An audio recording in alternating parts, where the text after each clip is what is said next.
চূড়ান্ত তারিখ নির্ধারণ। অবশেষে আন্দোলনের ফলে প্রধান উপদেষ্টা গ্যাজেট প্রকাশের ডেডলাইন ঘোষণা করলেন। তো বন্ধুরা, এই বিষয়টি নিয়ে আজকের এই ভিডিওটিতে বিস্তারিতভাবে আলোচনা করতেছি। বিস্তারিত আলোচনা করার পূর্বে যারা যারা এখন পর্যন্ত আমাদের এই চ্যানেলের নতুন সদস্য রয়েছেন তাদেরকে চ্যানেলটি সাবস্ক্রাইব করে পাশে থেকে বেল আইকনটি অল করে দেওয়ার জন্য অনুরোধ রইল। গত 1 ফেব্রুয়ারি থেকে সরকারি কর্মচারীরা প্রবল আকারে আন্দোলনের ডাক দিয়েছেন। এরপর সর্বশেষ 3 ফেব্রুয়ারি সরকারি কর্মকর্তারাও আন্দোলনে নামেন। এতে করে সরকারি কাজের গতিশীলতা স্থির হয়ে পড়েছে, যার ফলে প্রধান উপদেষ্টা তড়িঘড়ি করে সময় বিলম্ব না করেই দ্রুত গ্যাজেট প্রকাশের সিদ্ধান্ত নেন। প্রধান উপদেষ্টা বলেন, বেতন বৃদ্ধির জন্য আমরা পে কমিশন ও অর্থ মন্ত্রণালয়ের সঙ্গে বৈঠক করেছি। তারা সবাই নির্দিষ্ট একটি তারিখ পর্যন্ত অপেক্ষা করতে অনুরোধ করেছেন, যার ফলে নির্দিষ্ট তারিখের আগে গ্যাজেট প্রকাশ করা সম্ভব নয়। তাই সরকারি চাকরিজীবীদেরকে প্রধান উপদেষ্টা নিজেই আশ্বস্ত করে গ্যাজেট প্রকাশের সিদ্ধান্তের কথা জানান। একই সঙ্গে প্রধান উপদেষ্টা বলেন, বেতন বৃদ্ধি করতে ইতিমধ্যে অর্থ মন্ত্রণালয়ের তরফ থেকে বাজেট বরাদ্দ দেওয়া হয়েছে। এই বাজেট অনুযায়ী বেতন বৃদ্ধি করা হবে। তবে পর্যালোচনা কমিটি জানিয়েছেন, রিপোর্ট অনুযায়ী অর্থ মন্ত্রণালয় থেকে যে বাজেট সংস্কার করা হয়েছে সেটা কিছুটা ঘাটতি থাকবে। কেননা পর্যালোচনা কমিটির সিদ্ধান্ত মোতাবেক কিছু কিছু ভাতা সংশোধন করা হয়েছে। বিশেষ করে বাড়ি ভাড়া ও চিকিৎসা ভাতা এই সরকারের আমলে কার্যকরী বিষয়গুলো নিয়ে কাজ করেছেন 3 সদস্য বিশিষ্ট কমিটি। তাদের সিদ্ধান্ত, এই সরকারের আমলে যদি কোনোভাবেই বেতন বৃদ্ধি করা না হয় এবং বাড়ি ভাড়া ও চিকিৎসা ভাতা বৃদ্ধি করতে ব্যর্থ হয় তাহলে এটা পরবর্তীতে কার্যকর না হতে পারে। তাই জোরালোভাবে পে কমিশন যথেষ্ট চেষ্টা চালিয়ে যাচ্ছেন এই সরকারের আমলে।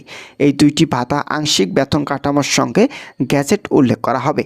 তো বন্ধুরা, যারা যারা সরকারি চাকরিজীবী এবং কর্মচারী রয়েছেন তাদের জন্য শুভকামনা রইল। তারা পরবর্তীতে আপডেট পেতে এখনই আমাদের এই চ্যানেলটি সাবস্ক্রাইব করে পাশে থাকা বেল আইকনটি অল করে রাখুন।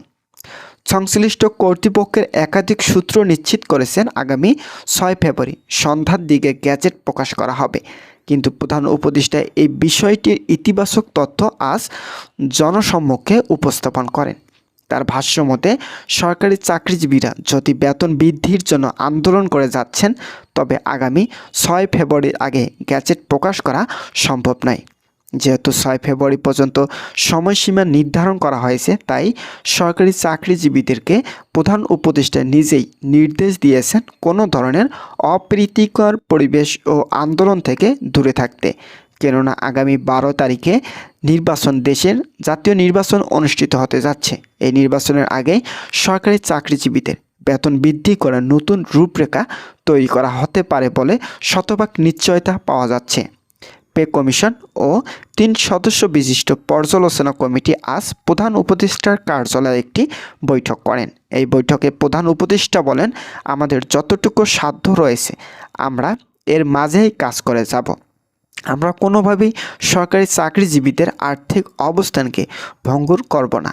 ইতিমধ্যে কর্মচারীরা অর্থনৈতিকভাবে ক্ষতিগ্রস্ত, তাই তাদের অর্থনৈতিক শক্তি বৃদ্ধি করাই হবে আমাদের অন্তর্বর্তীকালীন সরকারের অন্যতম লক্ষ্য ও উদ্দেশ্য। তাই আমরা আগামী নির্বাচনের আগেই গ্যাজেট প্রকাশ করে সরকারি চাকরিজীবীদের বেতন বৃদ্ধি করব। ইতিমধ্যে পর্যালোচনা কমিটি সরকারি কর্মচারীদের বেতন ঠিক রাখলেও কর্মকর্তাদের বেতন কিছুটা কমিয়ে এনেছে। পে কমিশন তাদের রিপোর্টে কর্মকর্তাদের বেতন সর্বোচ্চ 1,60,000 টাকা পর্যন্ত নির্ধারণ করেছেন, কিন্তু এটা বাতিল করে 1,40,000 টাকা নির্ধারণের ঘোষণা দিয়েছেন সদস্য বিশিষ্ট কমিটি। তো বন্ধুরা, ইতিমধ্যেই সরকারি চাকরিজীবীরা সারা বাংলাদেশ থেকে আন্দোলন করা যাচ্ছেন। বুধবার 3 ফেব্রুয়ারি সকালে 10টায় বিশ্ববিদ্যালয় প্রশাসনিক ভবনের সামনে এই কর্মসূচি অনুষ্ঠিত হয়।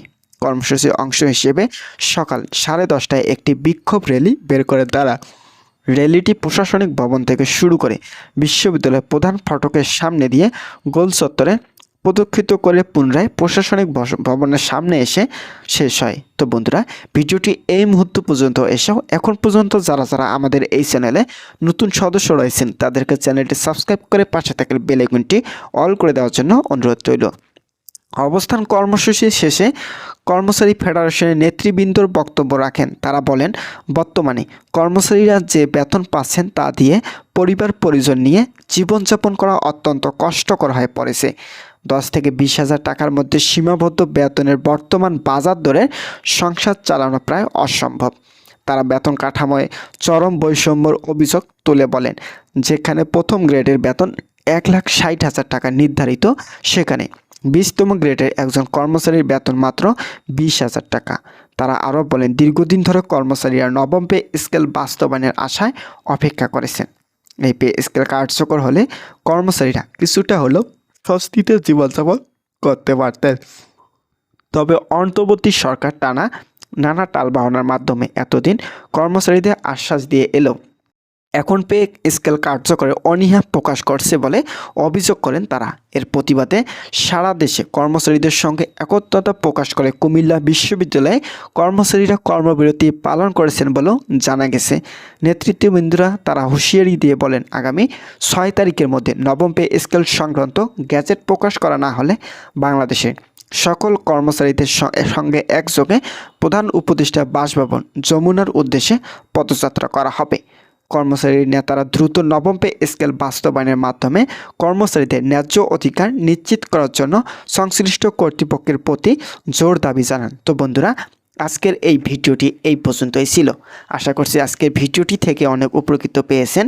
যদি কোনো ধরনের উপকৃত পেয়ে থাকেন তাহলে অবশ্যই আমাদের এই চ্যানেলটি সাবস্ক্রাইব করে পাশে থাকা বেল আইকনটি অল করে রাখার জন্য অনুরোধ রইল। ধন্যবাদ সকলকে।